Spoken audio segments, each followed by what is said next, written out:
No se escucha nada.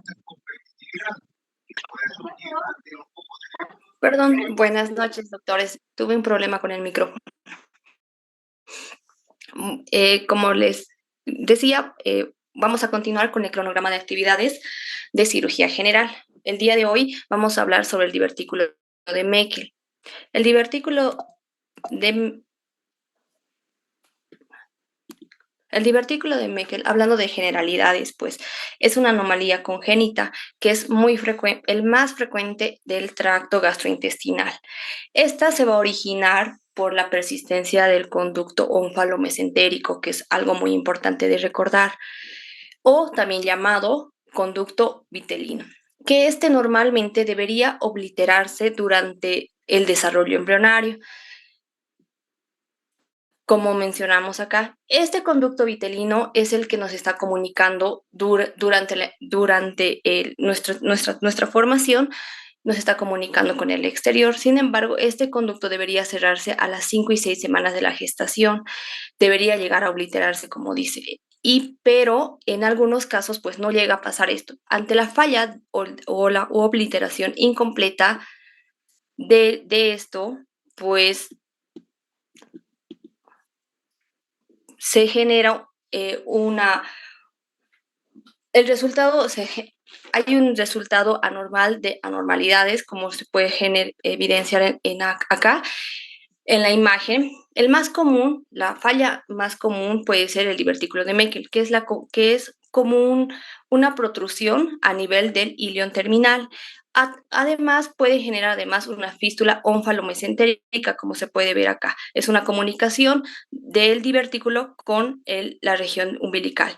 Además, puede generarse un enteroquiste que también va a comunicar tanto la parte intestinal con la parte externa. Y además se puede formar además una comunicación a nivel del ilion terminal, formándose una banda fibrosa que va a conectar el ombligo con el intestino.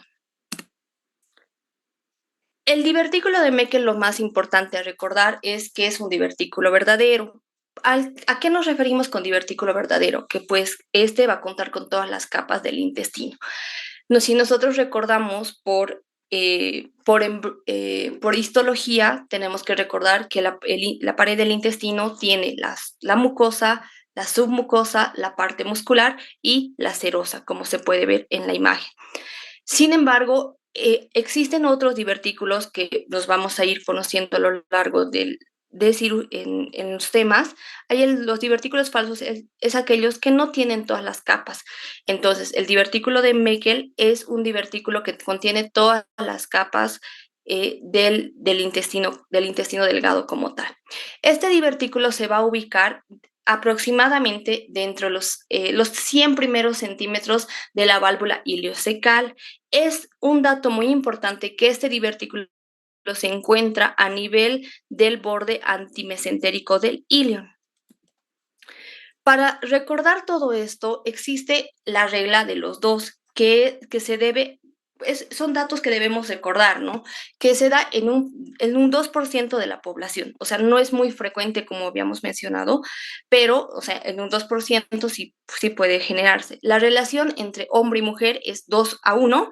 El diagnóstico habitualmente se da a los 2 años y se da a los 2 pies de la válvula iliocecal, tomando en cuenta que un pie es como 30 centímetros aproximadamente. Entonces, si estamos hablando de 2 pies, estaríamos hablando a 60 centímetros.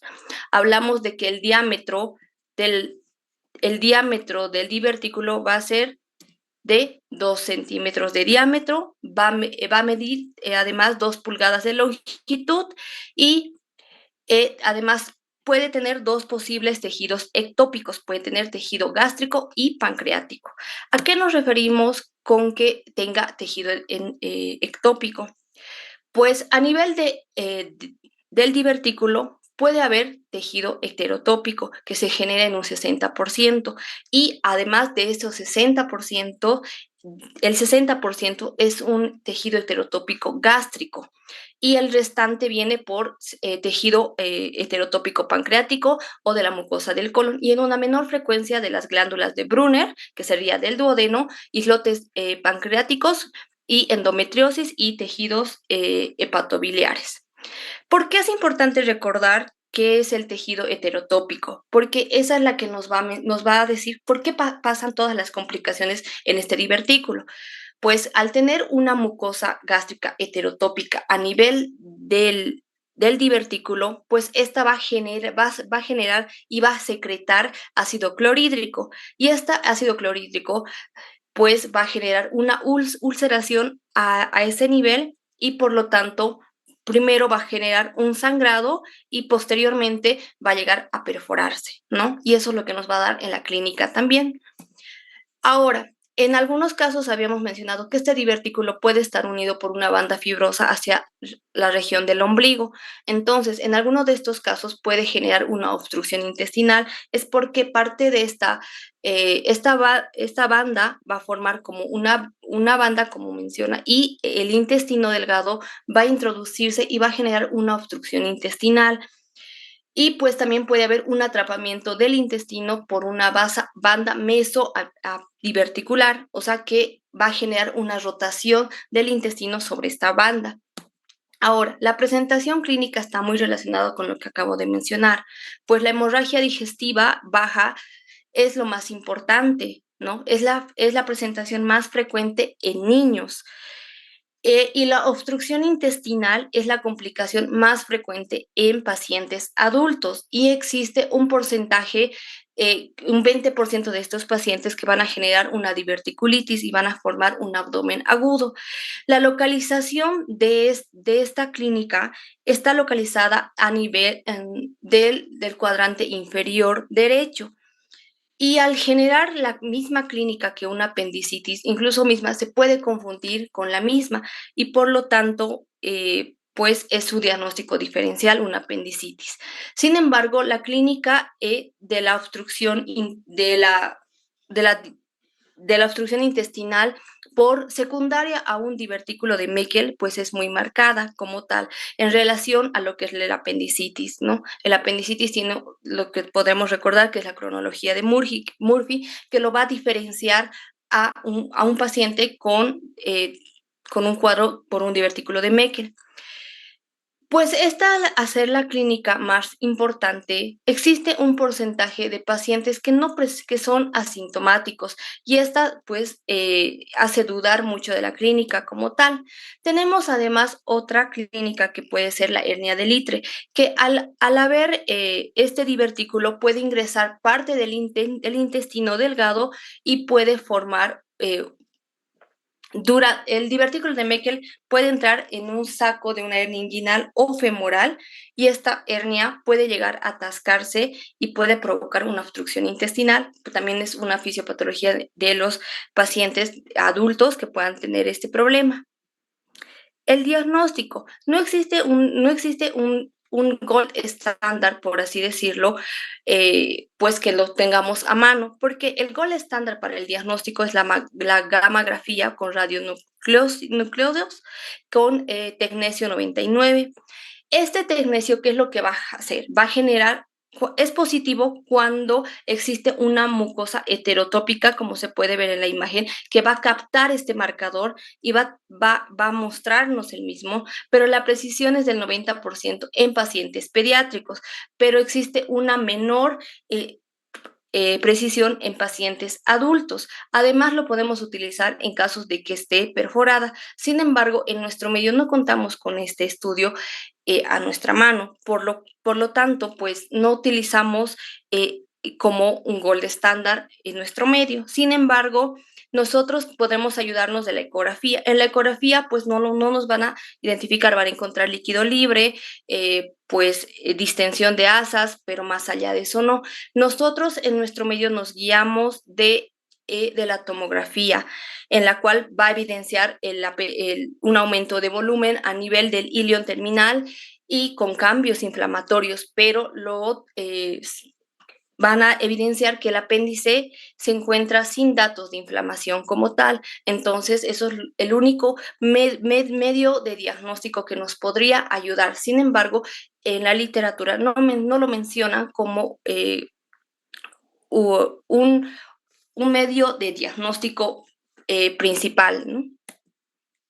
Normalmente el diagnóstico se da en la cirugía. Muchos de estos pacientes ingresan a quirófano con el diagnóstico de apendicitis aguda o abdomen agudo quirúrgico y durante la misma evidencian que el apéndice se encuentra sin datos de inflamación como tal y pues se realiza una exploración de la cavidad abdominal y encontramos que el apéndice se encuentra en algunos casos inflamados o llegado a perforar. Dependiendo de eso, el tratamiento pues varía. En los pacientes que tienen un abdomen agudo, que tienen clínica como tal, el tratamiento va a ser una diverticulectomía, o sea, que consiste en una extirpación del divertículo como tal y además, en caso de que estuviera presentando una banda fibrosa, tenemos que retirar la misma para evitar complicaciones a largo plazo.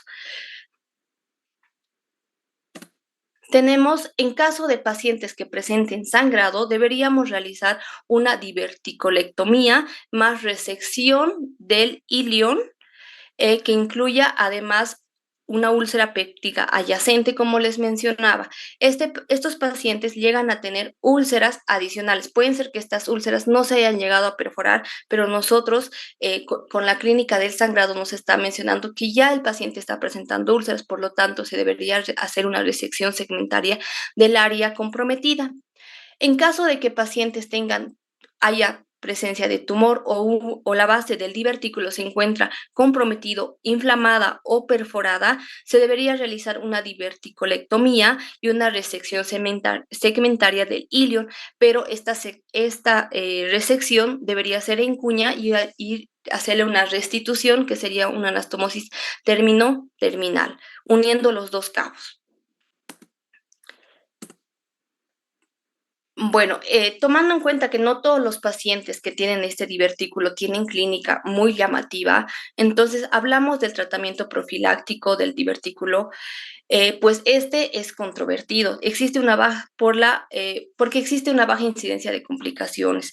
Este tratamiento profiláctico, por así llamarlo, no está recomendado en todos los pacientes, solo lo podemos hacer en pacientes menores de 50 años y en aquellos que podamos evidenciar en la tomografía o en el estudio que presencia de que haya uniones de banda o los que presentan además tejido heterotópico que nos esté traduciendo en un sangrado digestivo bajo.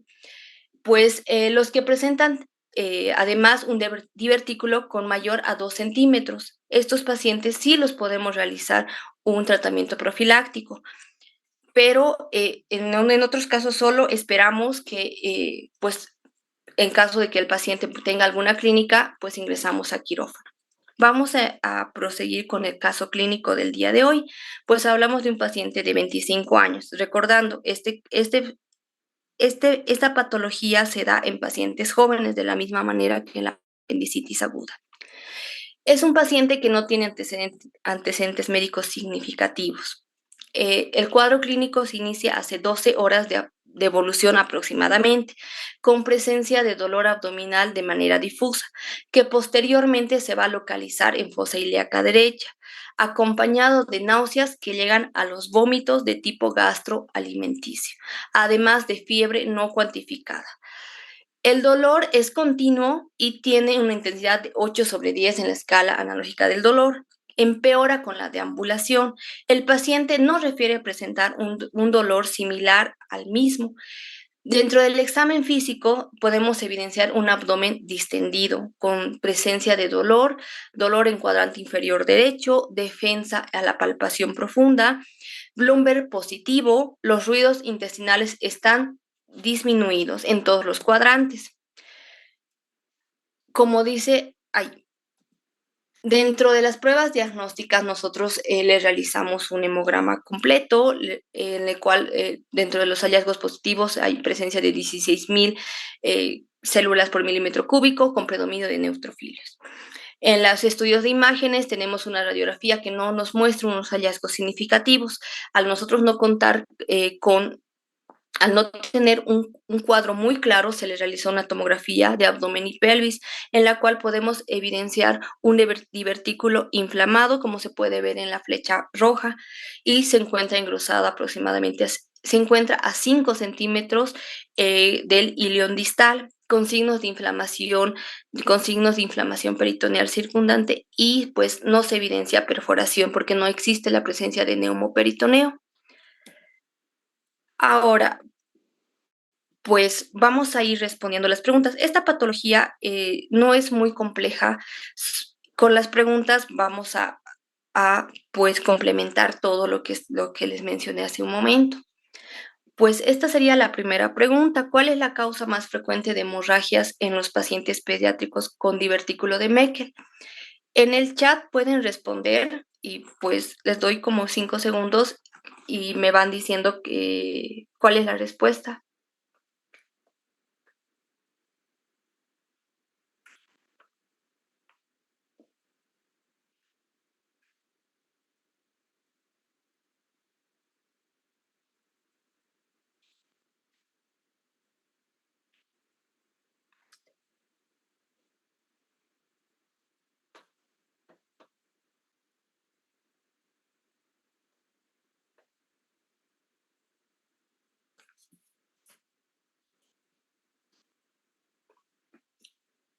¿Algún doctor que me pueda decir alguna de las respuestas? No sé.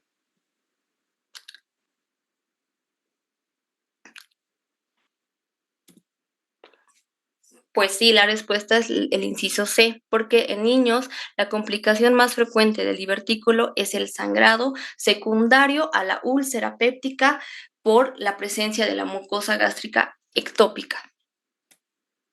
La siguiente pregunta es: ¿cuál de las siguientes afirmaciones es falsa en relación al divertículo de Meckel?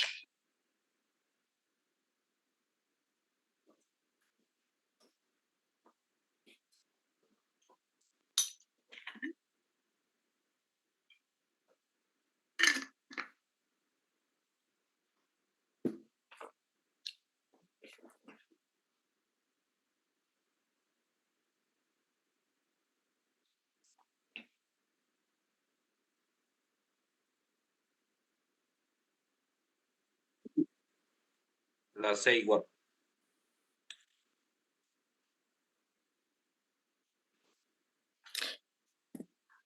Bueno, la respuesta es la C, porque recordando es un divertículo verdadero, su localización es en ilion terminal a menos de 100 centímetros de la válvula iliocecal.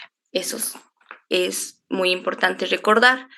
Y si en caso de que nosotros encontráramos esta hernia, puede generar la hernia de Litre, ¿no? Es por una estrangulación. Puede producir además síntomas similares a la apendicitis aguda.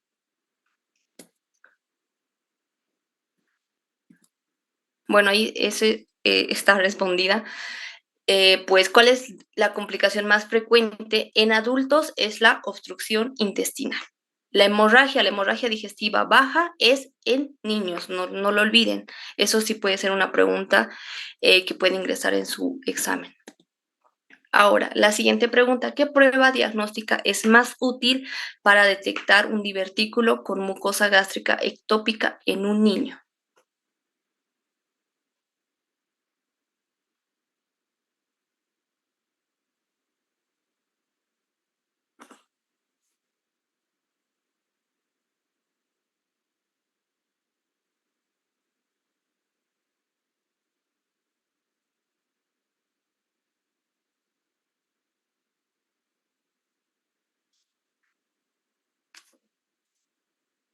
¿Algún doctor? El inciso C, doctora. Inciso C. Sí, doctora, es la prueba diagnóstica para detectar la gammagrafía con tecnesio 99, no lo olviden. La siguiente pregunta: ¿cuál de las siguientes estructuras embriológicas da origen al divertículo de Meckel?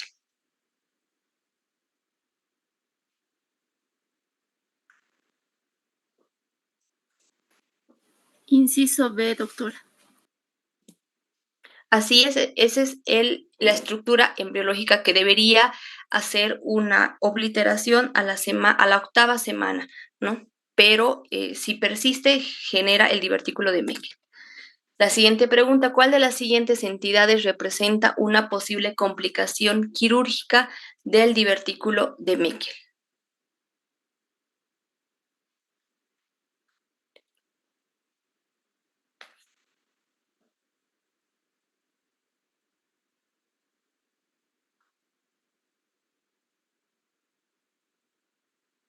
La C, doctora. Es la hernia de Litter. Esta hernia, este divertículo puede encarcelarse a nivel inguinal y esta se puede obstruir y va a generar una obstrucción intestinal alta. Entonces es una de las posibles complicaciones que necesiten recordar en caso de que nosotros encontráramos una patología como esta, el tratamiento es ingresar a quirófano de manera inmediata y realizar una diverticulectomía y una resección intestinal dependiendo cuánto sea el compromiso intestinal, pues veríamos la posibilidad de hacer una anastomosis término-terminal, unir los dos cabos o en su defecto pues realizar una ostomía, que en su caso sería una ileostomía, ¿no? Esta sí es una emergencia. ¿Cuál es la localización más común del divertículo de Meckel?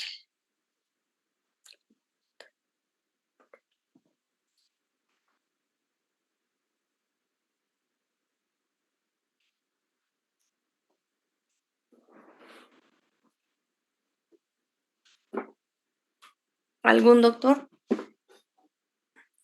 Ilio distal, Es doctora. distal porque está a 80 a 100 centímetros del 100 centímetros. ciego. De la válvula iliocecal, doctora. O sea, sí Válvula. es el ciego, pero de la válvula iliocecal es como que el término más adecuado. En realidad, sí, es el ilion distal.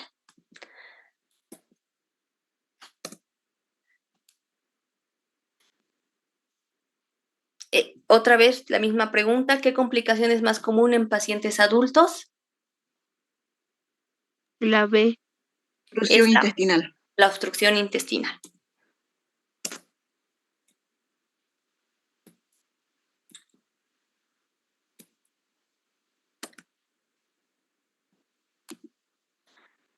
El estudio más específico es la gamografía con tecnesio 99. Está súper lento. Ahora, ¿cuál es el hallazgo patológico más frecuente característico del divertículo de Meckel? O sea, estamos hablando que esta pieza va a ser llevada a anatomía patológica y qué es lo que nos va a reportar. Existencia de tejido mucosa gástrica heterotópica. No se olviden que el tejido ectópico más frecuente es el gástrico, posteriormente es el pancreático y el siguiente sería el colónico, ¿no? Pero el más frecuente es el gástrico en un 60%. No lo olviden porque eso en una de las preguntas de un examen anterior ingresó, ¿no? En cuanto el porcentaje de mucosa gástrica ectópica se presenta en el divertículo de Meckel, se presenta en un 60%.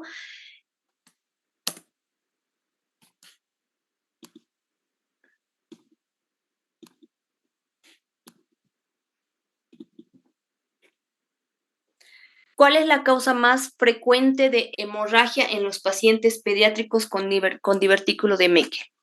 Incisos. No, hemorragia.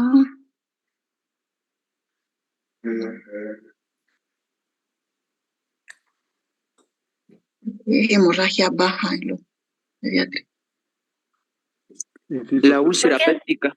Porque hay la úlcera péptica por la mucosa ectópica, no lo olviden, o sea, la fisiopatología, recuerden de la fisiopatología, es por la perforación, ¿no? O sea, por la úlcera péptica que sangra y por ese motivo el paciente va a tener datos de hemorragia digestiva baja y esto se presenta principalmente en los niños. En los adultos, pues no se ha reportado, en los adultos es la obstrucción intestinal alta.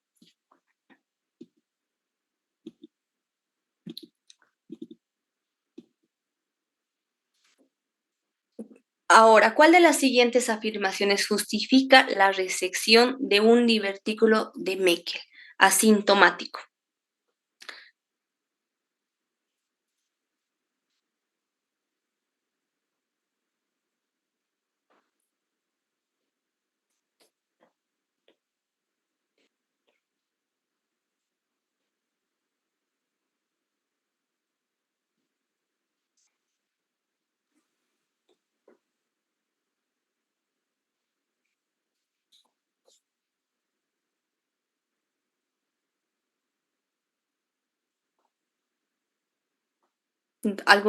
¿Alguien? Inciso E. La E, doctora. Síguele. ¿Por qué? Porque acá, miren, esta pregunta es como que para que nosotros pensemos, ¿no? Porque te dice, ¿cómo justificas la resección? O sea, en la primera dice contiene tejido pancreático. ¿Tenemos algún estudio que nos marque esto, que nos diga es tejido pancreático? No, porque recordamos, la gamografía con tecnesio 99, pues, ¿qué es lo que hace?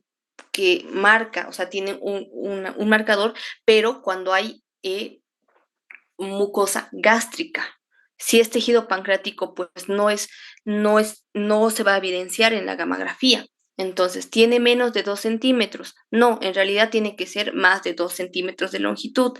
Y si se encuentra en pacientes mayores de 50 años, no es una indicación para realizar una resección del divertículo, tienen que ser menores de 50 años, localizado a más de 2 metros, dice, de la válvula ileocecal. Nosotros estamos hablando dentro de menos de los 100 centímetros, ¿no?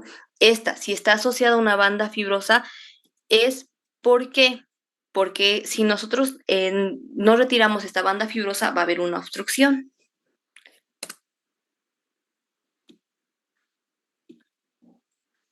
¿Qué intervención es la más adecuada si se sospecha de perforación en un paciente con diverticulitis de Meckel?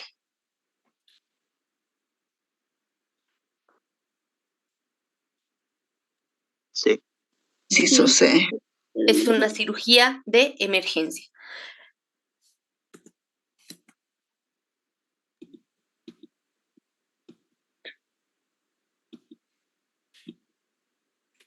Ahora, lo último, ¿no? ¿Cuál es la prevalencia estimada del divertículo de Meckel? Recuerden la regla de los 2. Ahí sería el B. 2%.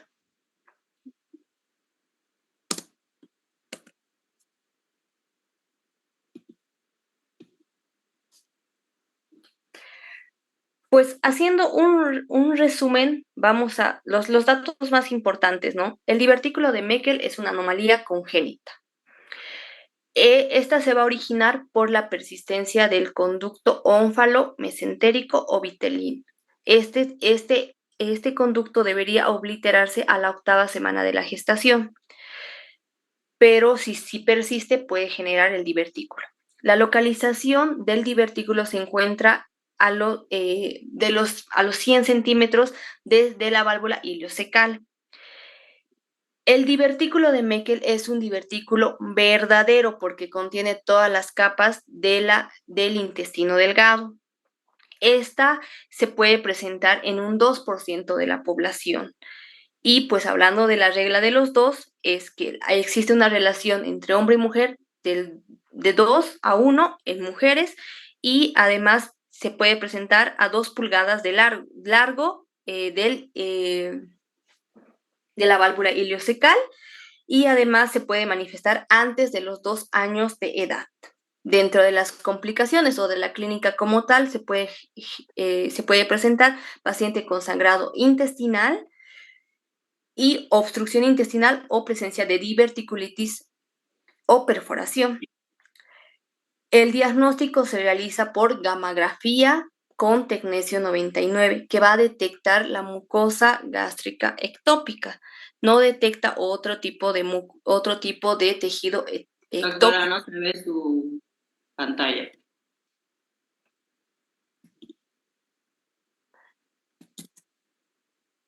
Ahorita lo arreglo, pero o sea, estamos recordando solo los datos más importantes, ¿no? Y el tratamiento es la resección quirúrgica. que puede ser en una diverticulectomía o dependiendo el compromiso, puede haber una resección intestinal. Pues si se ponen a recordar, es algo muy...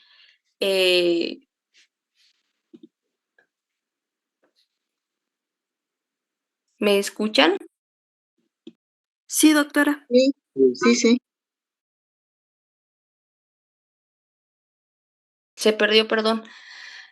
Entonces, pues creo que queda claro. No sé si tienen alguna duda sobre el divertículo de Meckel.